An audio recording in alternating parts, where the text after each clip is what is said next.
Good morning dear student. हम भारतीय संविधान की विशेषताओं के बारे में चर्चा कर रहे थे आपसे और 10 विशेषताएं भारतीय संविधान की हम पढ़ चुके हैं। नेक्स्ट विशेषताओं के बारे में चर्चा कर रहे हैं। अब जो हमने विशेषताएं पढ़ी उनमें 10 तक पढ़ चुके हैं। आज नंबर 11 विलक्षण दस्तावेज। विलक्षण दस्तावेज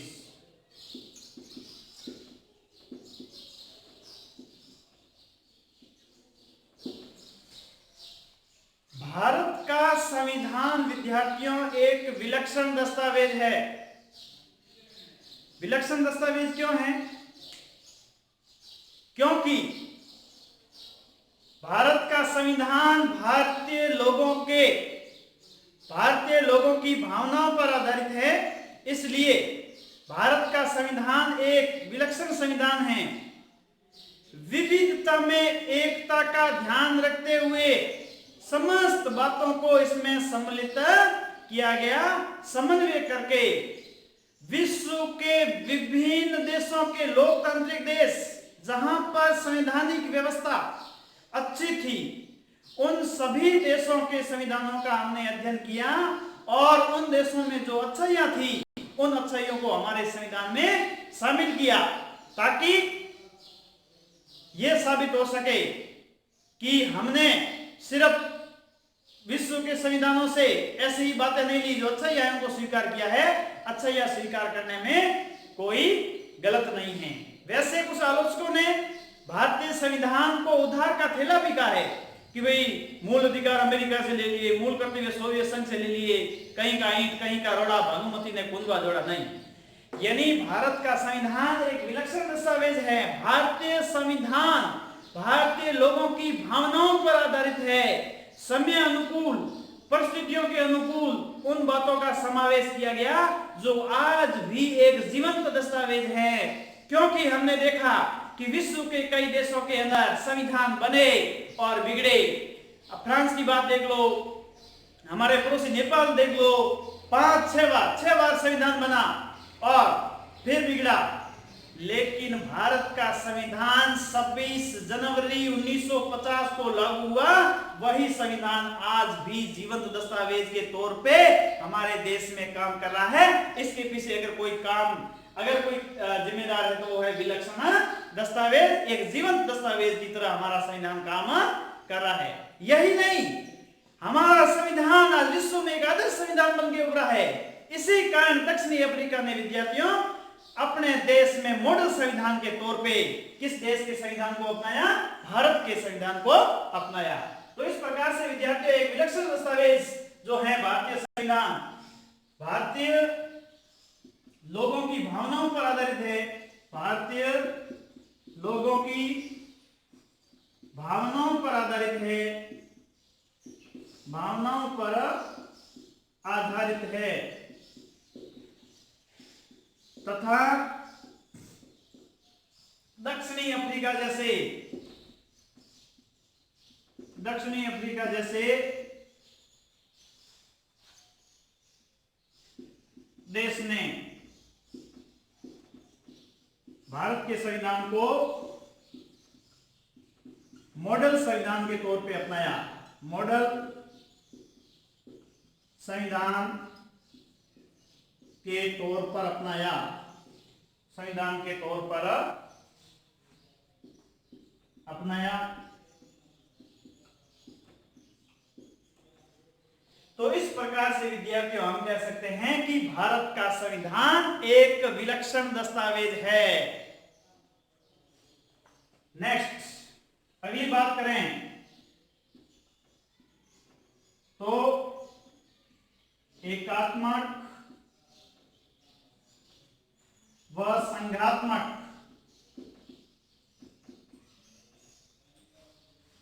एकात्मक व संघात्मकता का मिश्रण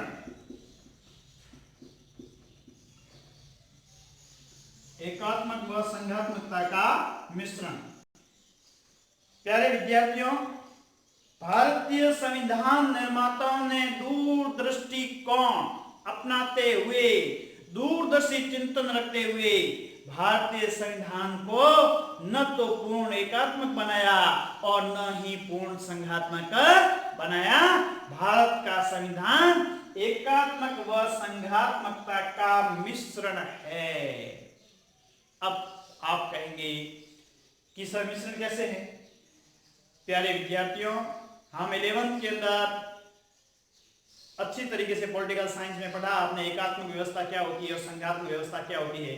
वापस रिपीट कीजिए, दोहराइए, सुनिए, समझिए कि एकात्मक शासन व्यवस्था क्या होती है और संघात्मक शासन व्यवस्था क्या होती है।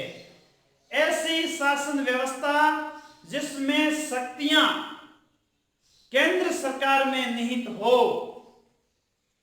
यानी शक्तियों का केंद्रीकरण केंद्र सरकार में हो, ऐसी शासन व्यवस्था को हम एकात्मक शासन व्यवस्था कहते हैं, जैसे चीन में है। और संघात्मक शासन व्यवस्था का तात्पर्य ऐसी शासन व्यवस्था जिसमें शक्तियों का विभाजन केंद्र व राज्य सरकारों के मध्य संविधान के द्वारा किया गया हो, ऐसी शासन व्यवस्था को संघात्मक शासन व्यवस्था कहते हैं। यानी डिवाइडेशन ऑफ पावर, शक्तियों का क्या हो? डिवाइडेशन हो, विभाजन हो, लेकिन divideation of power by constitution, not a central government। शक्तियों का विभाजन जो है विद्यार्थियों, वो संविधान के द्वारा होना चाहिए, केंद्र सरकार के द्वारा नहीं।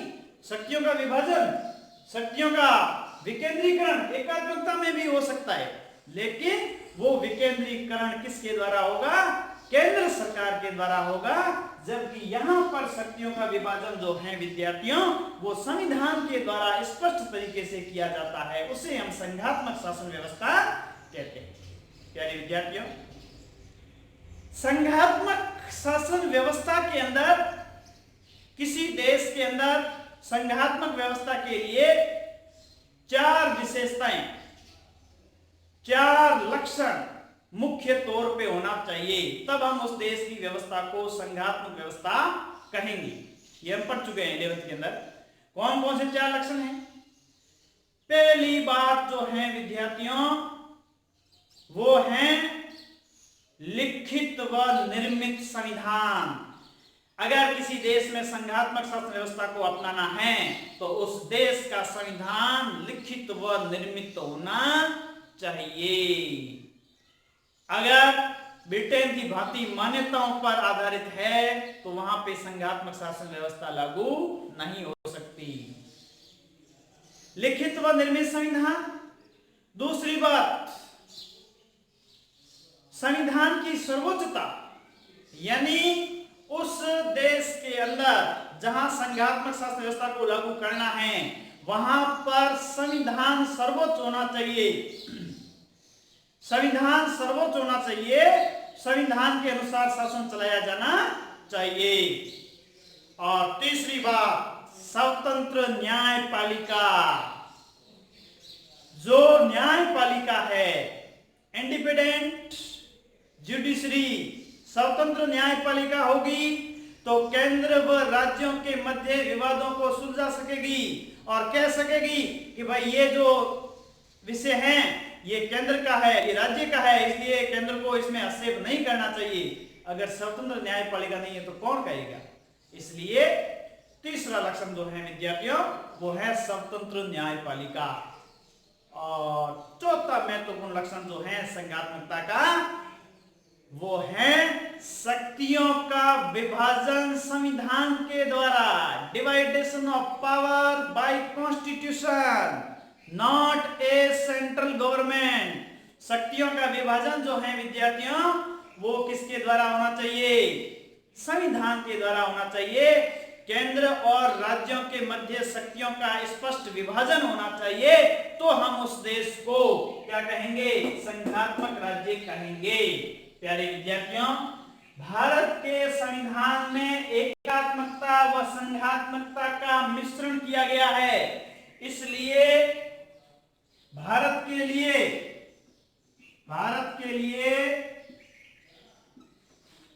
फेडरल का मतलब संघ होता है। भारत के लिए फेडरल शब्द का उपयोग न करके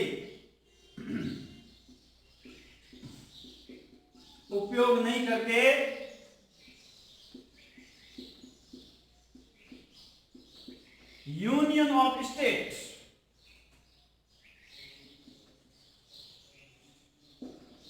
यूनियन ऑफ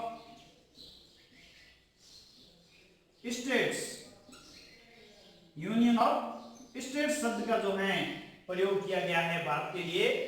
आर्टिकल 1 में लिखा है भारत राज्यों का संघ होगा। भारत एक राज्यों का संघ होगा। India is union of state, राज्यों का संघ, न कि फेडरल। संघ को वैसे फेडरल बोलते हैं, लेकिन भारत में पूर्ण संघात्मक व्यवस्था नहीं है, इसलिए फेडरल शब्द उपयोग में नहीं लिया गया है, यूनियन ऑफ स्टेट शब्द यूज में लिया गया है। सेकंड ग्रेड के अंदर एक क्वेश्चन पूछा गया, भारत की संघात्मक व्यवस्था के लिए भारत के लिए शब्द है फेडरल, यूनियन ऑफ स्टेट। तो आपको इसमें ये समझना है कि भारत के लिए क्या उपयोग में लिया गया है? यूनियन ऑफ स्टेट्स, राज्यों का संघ, राज्यों का संघ। अब विद्यार्थियों, भारत के संविधान को यानी संघात्मकता और एकात्मकता का मिश्रण करके रखा है। यानी संघात्मकता में जो है शक्तियों का विभाजन किसके द्वारा होता है? संविधान के द्वारा स्पष्ट तरीके से होता है, ताकि आपसी विवादों को हल किया जा सके। तो अगर विद्यार्थियों देखा जाए तो अनुसूचित 7 की बात करें, जिसमें शक्तियों का स्पष्ट विभाजन दिया हुआ है, और शक्तियों का स्पष्ट विभाजन जो है वो किसके? डिवाइडेशन ऑफ पावर बाय कॉन्स्टिट्यूशन, यानी जो शक्तियों का विभाजन है वो किसके द्वारा है? संविधान के द्वारा स्पष्ट तरीके से। अनुसूचित 7 की बात करें, जिसमें 3 प्रकार की अलग अलग लिस्ट दे रखी है, संघ सूची, राज्य सूची और समवर्ती सूची। समवर्ती सूची। अब संघ सूची के अंदर जो हमारा मूल संविधान बना, मूलतः एक शब्द आ सकता है, मूलतः कितने विषय थे? यही पूछा जाता है क्वेश्चन, फर्स्ट ग्रेड में भी पूछा गया, संघ सूची के अंदर मूलतः कितने विषय थे? मूलतः का मतलब जब संविधान बना तब कितने विषय थे, अब वर्तमान में कितने हैं वो मतलब नहीं, मूलतः कितने थे, ठीक है ना। तो संघ सूची के अंदर विद्यार्थियों मूलतः 97 विषय,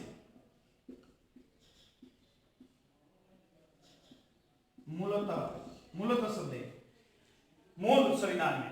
राज्य सूची की बात करें 66 विषय, और समवर्ती सूची की बात करें 47 विषय। ये संविधान में स्पष्ट अनुसूचित 7 के अंदर स्पष्ट लिखा हुआ है 97 सब्जेक्ट। संघ सूची के अंदर, यूनियन लिस्ट के अंदर, स्टेट लिस्ट जो है उसमें 66 सब्जेक्ट, और समवर्ती जो है उसमें 47 सब्जेक्ट है। अब संघ सूची पर जो विषय हैं उस पर कानून बनाने का अधिकार किसको है? केंद्र सरकार को है। राज्य सूची के जो विषय हैं 66, इस पर कानून बनाने का अधिकार किसको है? राज्य सरकार को है। और समवर्ती सूची में जो 47 सब्जेक्ट हैं उस पर कानून बनाने का अधिकार केंद्र व राज्य दोनों सरकारों को है, लेकिन दोनों में मतभेद की स्थिति में केंद्र द्वारा बनाए गए कानून ही मान्य होंगे।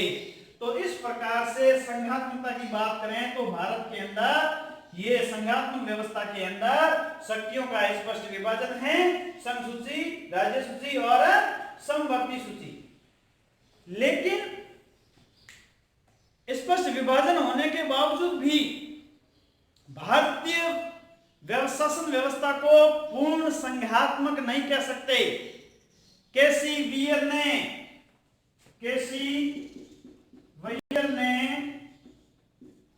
भारत की संघात्मक व्यवस्था को शासन व्यवस्था को जो है अर्ध संघात्मक का क्या कहा? अर्ध संघात्मक, जिसमें कुछ एकात्मकता के लक्षण भी हो और कुछ संघात्मकता के लक्षण भी हो, उसे हम क्या कहते हैं? अर्ध संघात्मक व्यवस्था कहते हैं। अब अर्ध संघात्मक व्यवस्था के अंतर्गत जैसे स्पष्ट विभाजन तो दे दिया, लेकिन कुछ एकात्मकता के लक्षण भी है। एकात्मकता के लक्षण क्यों रखे और संघात्मकता के लक्षण क्यों रखे? दोनों का मिश्रण क्यों किया? क्योंकि संविधान निर्माता चाहते थे कि प्रांतों को भी शक्तियां दी जाए ताकि लोगों के लिए अधिक से अधिक कार्य किए जा सके, लोक कल्याणकारी समाजवादी राज्य की स्थापना की जा सके, क्योंकि सिर्फ सेंट्रल गवर्नमेंट के द्वारा सारे स्थानीय स्तर तक पहुंचना संभव नहीं है। तो संघात्मक व्यवस्था के लिए ये 3 प्रकार की लिस्ट दे रखी है। और एकात्मक व्यवस्था को इसलिए अपनाया ताकि संकट के समय और देश की एकता और अखंडता को बनाए रखा जा सके। कोई राज्य सरकार अपनी मनमर्जी से काम नहीं कर सके, तो इस प्रकार से देश की एकता अखंडता को बनाए रखने और संकट काल में उपयुक्त संविधान के लिए जो है विद्यार्थियों, हमने जो है एकात्मक व्यवस्था के कुछ लक्षणों का भी समावेश किया है। तो इस प्रकार से हम कह सकते हैं कि भारत का संविधान जो है विद्यार्थियों, वो एकात्मक व संघात्मकता का क्या है? मिश्रण है, अर्ध संघात्मक है। इसके बावजूद भी जो केंद्र जो है, केंद्र को मजबूत बनाया गया है,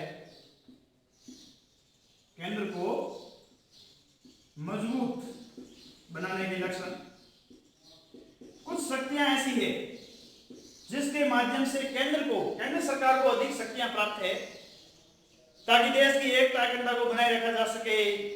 ठीक है ना? आपातकाल में, संकट काल में सेंट्रल गवर्नमेंट राइट डिसीजन ले सके।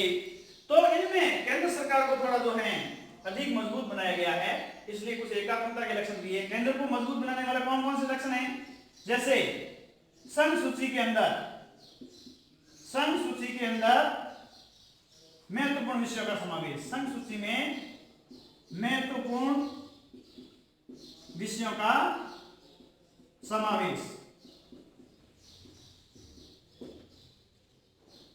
अगर बात की जाए तो जो 3 प्रकार की लिस्ट है, संघ सूची, राज्य सूची और समवर्ती सूची।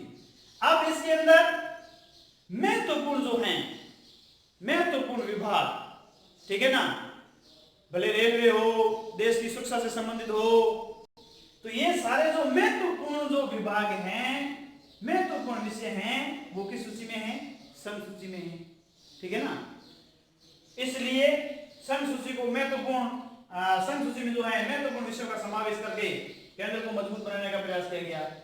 दूसरी बात, समवर्ती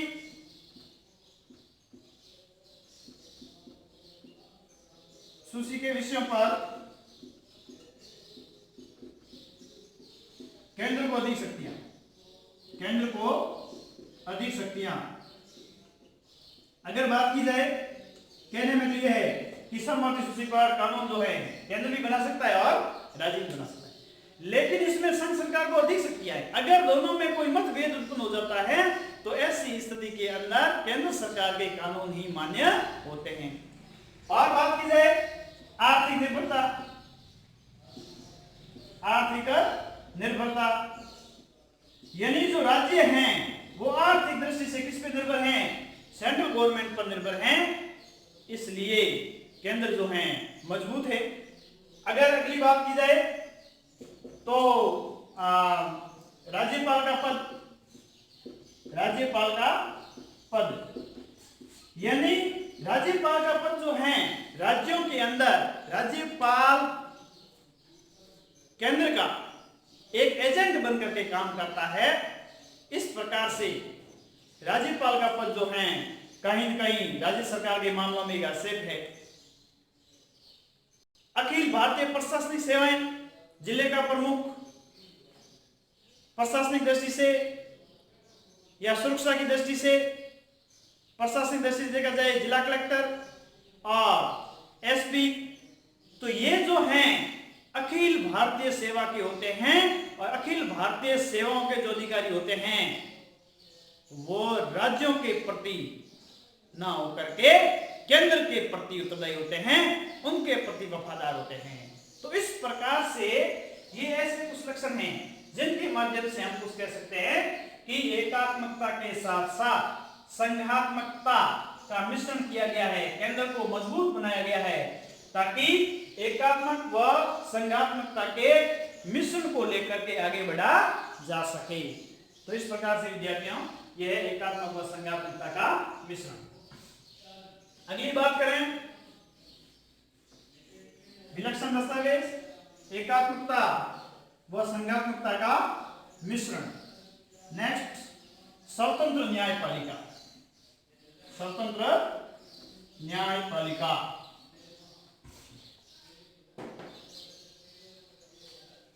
स्वतंत्र न्यायपालिका स्वतंत्र न्यायपालिका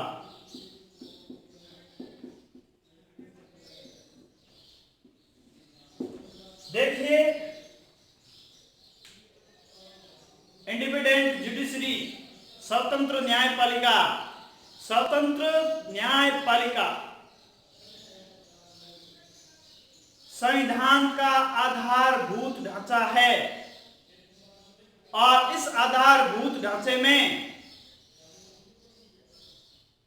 संसद भी संशोधन नहीं कर सकती। केशवानंद भारती बनाम कैल राज्यवाद के अंदर ये कहा गया 1973 के अंदर जो आधारभूत ढांचा है उस आधारभूत ढांचे में परिवर्तन संसद भी नहीं कर सकती। संविधान के जो आधारभूत ढांचा है उसमें, और आधारभूत ढांचा क्या है ये व्याख्या करने का अधिकार भी किसको है?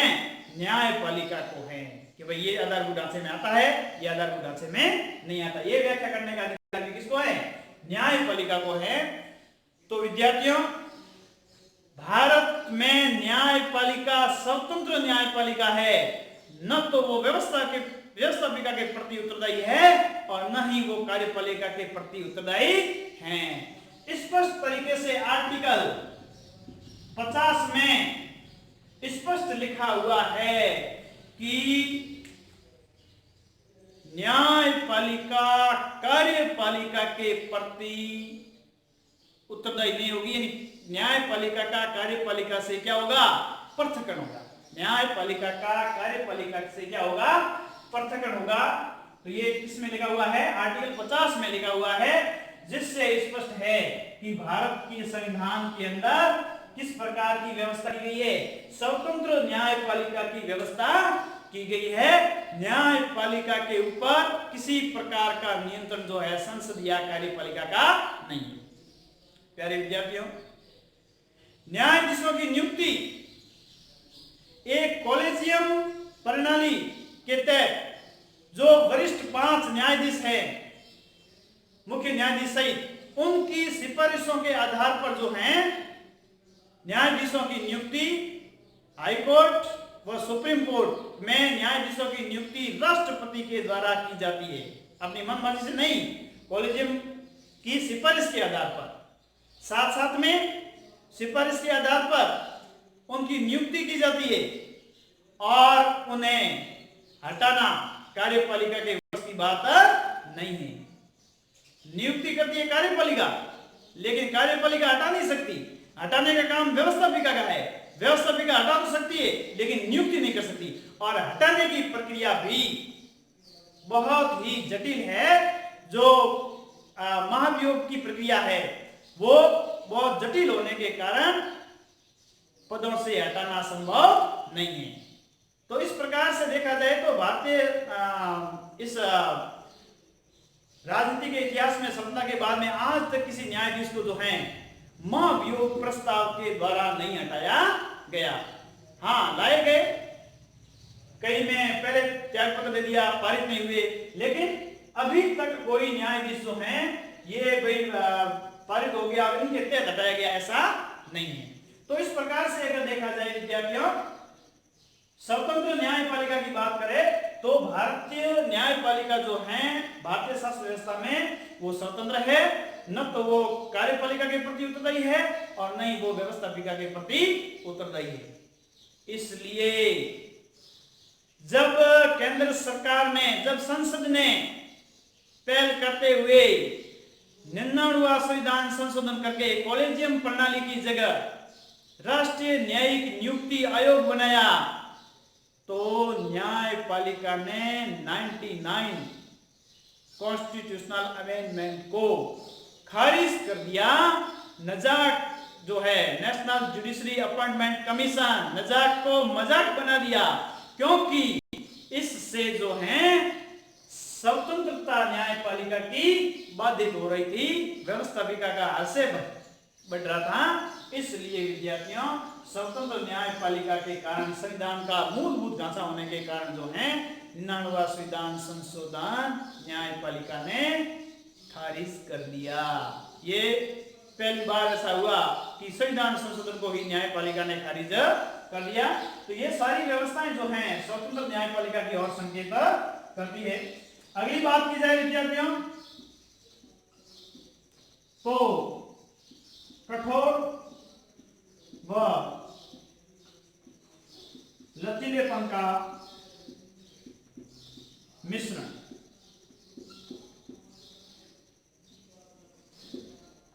भारत का संविधान कठोर व लचीलेपन का मिश्रण है। अमेरिका की भांति इतना कठोर भी नहीं है कि अभी तक बहुत कुछ ही नाम मात्र के संशोधन हुए हैं, संशोधन कर ही नहीं सके, और इतना लचीला भी नहीं है कि जब चाहे तब संशोधन कर सके। यानी समय और परिस्थितियों के अनुसार संशोधन भी हो और किसी सरकार के द्वारा मन मर्जी से तोड़ा मरोड़ा नहीं जाए, इसलिए कठोर व लचीलेपन का मिश्रण रखा गया है।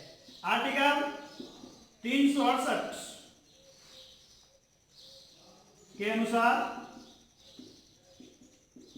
संसद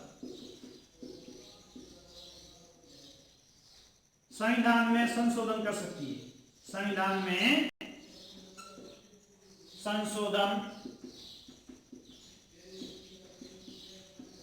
कर सकती है। 368 जो है इस आर्टिकल में लिखा हुआ है कि संसद जो है संविधान में संशोधन कर सकती है। वैसे संविधान संशोधन 3 तरीके से किया जाता है।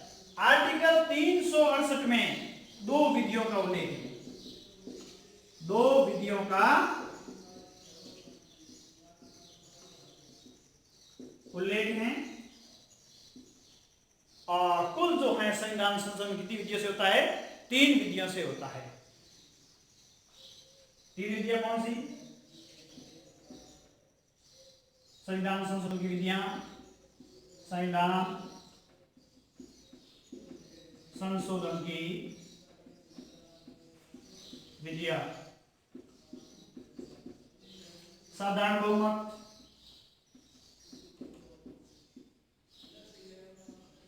साधारण बहुमत से संविधान संशोधन,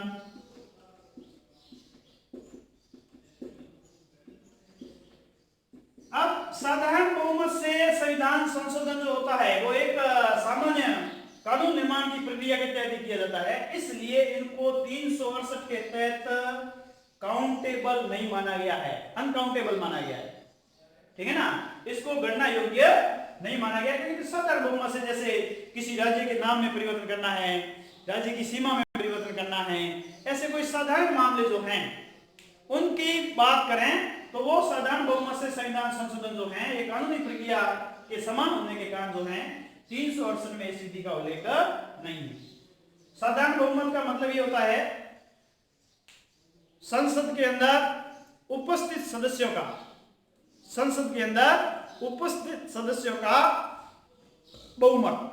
जैसे 545 में से 300 सांसद उपस्थित है तो 300 में से 151 के द्वारा वो विधेयक अगर पारित कर दिया जाएगा तो वो साधारण विधेयक से पारित माना जाएगा। फिर दूसरे सदन में जाएगा, दूसरे सदन में भी साधारण बहुमत से पारित हो जाएगा तो वो पारित माना जाएगा।